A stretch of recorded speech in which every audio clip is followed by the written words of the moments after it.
Hello, friends. Welcome back to the Coop Chicks in Charge podcast. We are charging on with our She Shines stories. It's actually She Shines Scottsdale, so that is a mouthful, but I am so excited about heading to Arizona in April, and I cannot wait for all of you to join me there. And so today in the Coop, I have one of our fantastic speakers who's going to be sharing today her She Shines story. But in Arizona, she'll be sharing lots of great sales advice to up level our sales relationships, collaboration, sponsorships, all the good things. So, welcome to the Coop, Dr. Nadia Brown. So glad to be here. Thanks for having me. Oh, of course. I will say, you probably hear this all the time, but the number one thing I think that people are scared of is sales. Yes. Like they're really good and they've mastered a skill maybe, so then they go like, "Oh, I'll be an entrepreneur. I'll start my company." And they're really good at making the widgets or the thing, and then they're not sure what to do. And Yeah. so, yeah, so give us your She Shine story. Like, how did you discover that sales was your thing? Funny story. I was she. I started when I first started my business, I wanted to really leverage my doctorate, which is in leadership Mhm. and work with women leaders. A lot of them were similar to my former career, being one of the few women in tech and engineering and those sorts of fields. And I realized very quickly that I needed to learn sales and I hated it. And so I was able to get by for a couple of years, just kind of, playing around with it. But I really just got to the point where it was like, Nadia, you have to get this together. You either just shut it down or you figure out how to sell. Because I only wanted to do my thing, which was leadership and to help women. And that was awesome, right? But as you know, if you don't have sales, you don't have a business. Yeah. And so I took myself on a journey of trainings and coachings and really getting to understand how does Nadia sell? Because honestly, and you've possibly seen this, is some of the sales training is just like, I'm not doing that. I'm not doing that. I'm not saying that. That just sounds terrible. That's completely out of alignment. But I was like, Nadia, you can't not sell. So you have to figure out how to do it in a way that is in alignment and that does work. And as part of that journey, I had some really close friends and colleagues who watched me go through this journey. And when I was on the other side of it, they were like, Nadia, you can't sit on this. And I was just like, so I spent about a year in complete rebellion. I will not lie to you, about a good year. And I was like, I don't know about that. I think, I'm just going to stick with my leadership thing. I feel pretty good about that. And Yeah. then after about a year, I was like, okay, you guys are right. Fine. I'll do it. I will do it. So yeah, I spent now this summer will be 7 years since we made the shift. And we've done everything from sales training, consulting to doing the sales for people. Like it has just been a phenomenal journey. Okay, so tell us, what is your favorite part of what you do? Getting to know people and hear their Mhm. stories. What was the one of the key things for me and my own personal shift was like, Nadia, sales isn't all these things you've made it out to be. It really is just having a conversation, being genuinely curious about people, asking questions. And if there's a way that you can help them, you can say something as simple as, I can help you with that if you like. Like it doesn't have to be, it's Right. not rocket science. And we make it so very complicated. Yeah. Oh, that's so good. So, gosh, I will say back in my corporate days before I started my own marketing and branding agency, it felt like the sales department got, like sales, oh gosh, they were just revered, and then the marketing department was a little bit underneath that because of course a lot of times companies look at that as an expense, whereas like it's like sales is an investment but marketing isn't. So kind of tell us, how do you feel like sales and marketing should be really cohesive and work well together? Oh my goodness. Honestly, sales, marketing, and client or customer service, those three are intertwined because they're so Mhm. closely related. And Yeah. it baffles me how companies can treat one differently than the other. Because if marketing is off, it impacts sales. I can tell when we've done sales for people when the Mhm. marketing message was off. Because I'm like, what? Because you're asking questions and things don't align. And then, Yeah. of course, once you hand it off to implementation or customer service or whomever, that also has to be in alignment. And so for me, I often say sales and marketing, you probably heard this, go together like peanut butter and jelly. Like it really is when it's continuous and when done well, sometimes you can't even really tell where one begins and one ends, other than when you actually get into the actual conversations. But as you know, sales starts even before someone actually has a sales conversation. So that's why the marketing piece is so key. Yeah. Oh, I love that you're saying, yeah, peanut butter and jelly. I Mm-hmm. wish I would have had that little phrase back in the day You're like, keep when they were up. when they were trying to slash my marketing budget. Yeah. I what I love about so our conference, for those of you who are first time listeners, we are doing a women's leadership conference in Scottsdale, which is just absolutely gorgeous. It's Yes. always sunny in Scottsdale, they say, and I cannot wait to go back. I was there 2 years ago.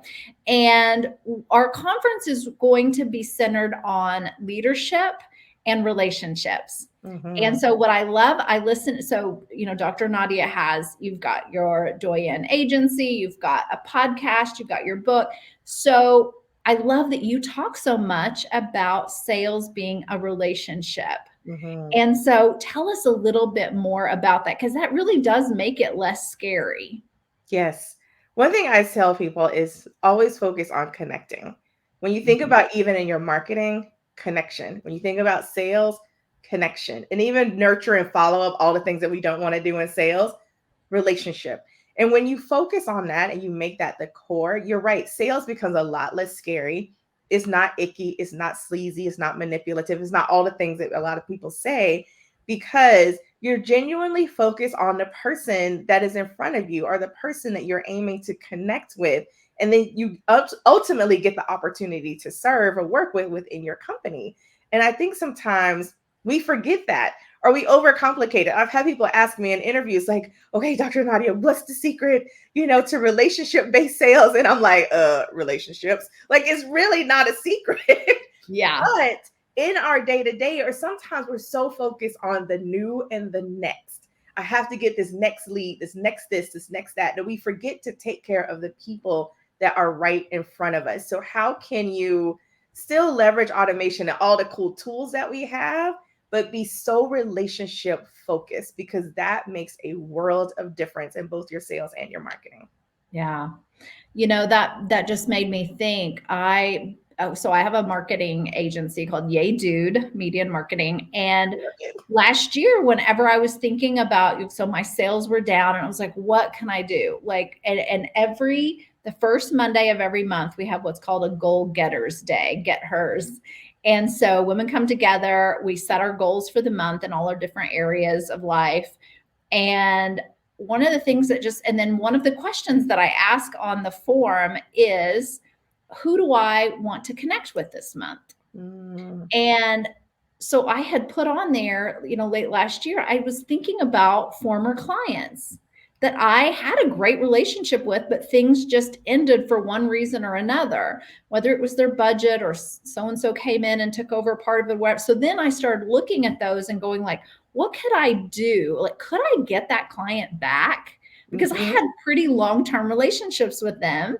And since it didn't end poorly, I went back and contacted, so two in particular that were on my list, the two people to connect with, and I got them both back Yes. as clients. And my revenue is much better at this point. And then I thought after that worked, I was like, okay, so then I'm looking like, who do I want to work with? Yes. Because I think that's the thing too. Like, we are so passionate about what we do, and that's got to be a good fit when we're Yes. finding that, especially if it's a client that you're going to spend a lot of time with, and that investment.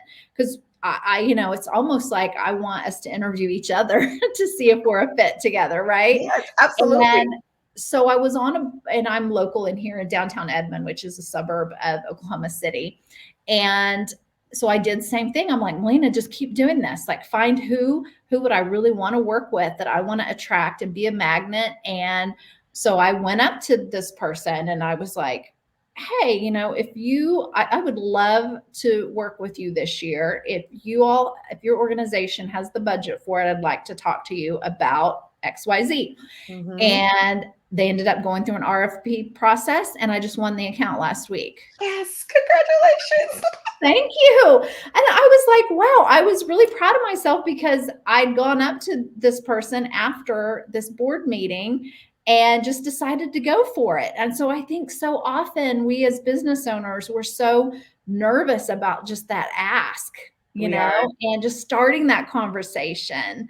So I'm on a roll right now. So I cannot wait Keep to going. hear, Keep yeah, going. to hear your talk. I'm going to go listen to all of your podcasts, and I cannot wait for our attendees to hear this because I want sales to be less daunting for Yes, people so do and I. not make it feel stressful, and to know that they could make so much more money and hit their revenue goals without just like beating our head against the wall.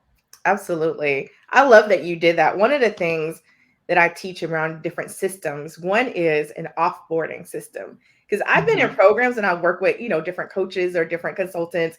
And it was like when we got to the end, it was over. And it felt so abrupt. Like we've worked together for so long, so closely together for, at least 90 days, sometimes a year or longer. And then one day it's just over. And you're just like, what?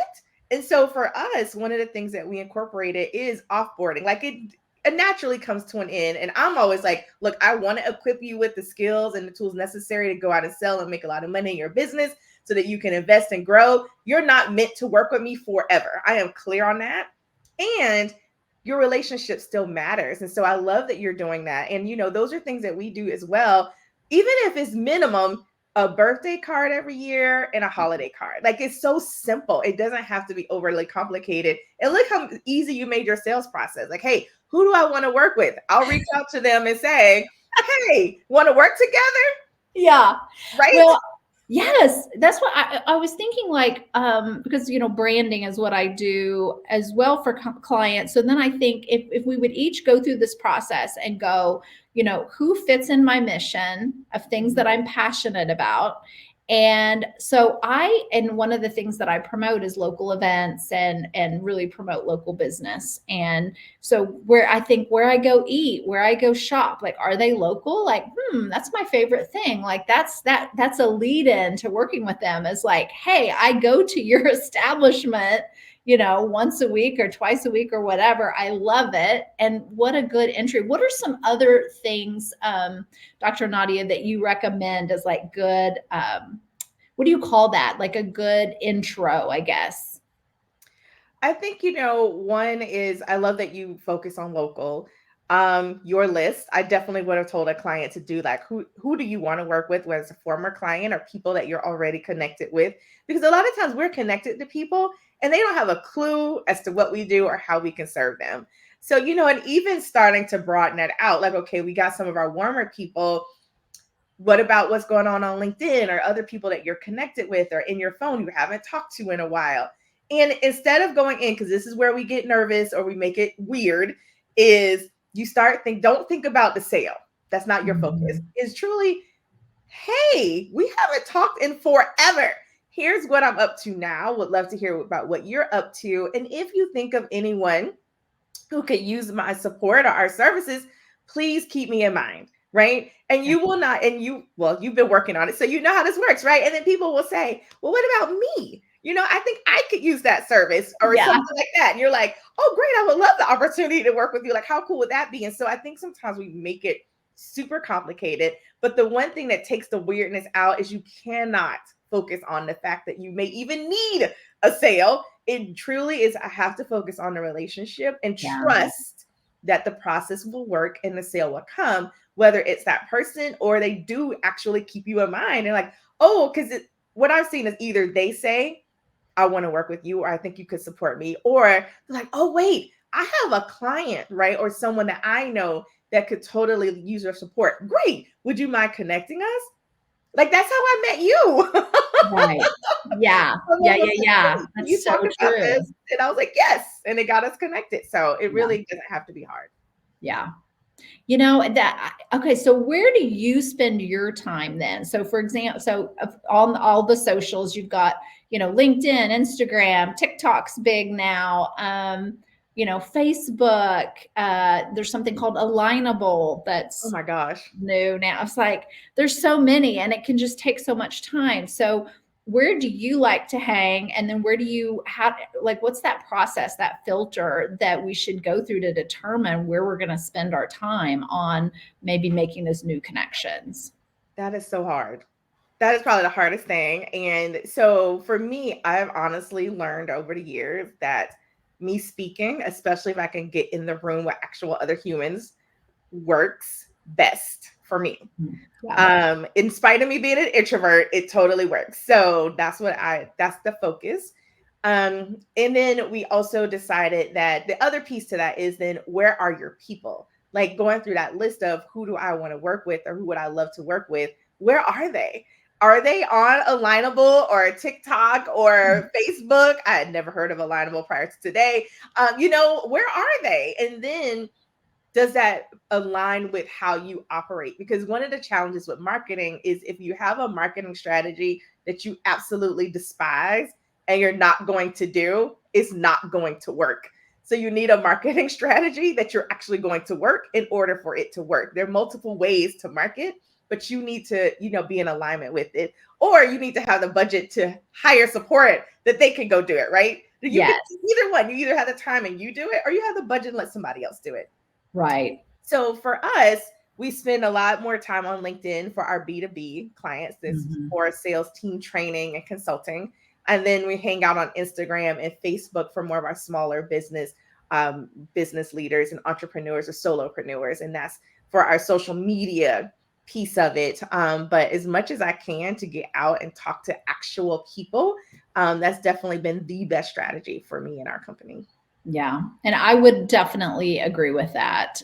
Whenever people can hear you, because Mhm. then it's more than just a 5-minute conversation. If they can hear you go through and, prove your competency, and then they can trust that you know what you're talking about, and you give examples and case studies, and they're like, oh, maybe I should go visit their website and schedule a Mhm. disco call, and maybe that person really could help me. So I agree. Getting in front of people is just so important, and it's worth the time, because Yes. and then building the relationships. Besides that, too, you get that social connection, which just Mhm. feels amazing, and be able to grow your network and your referral network that way is incredible. So I am so excited about seeing you in person and having all of our she leaders come out. And so we're going to put all the information for you all to connect with Dr. Nadia in our show notes.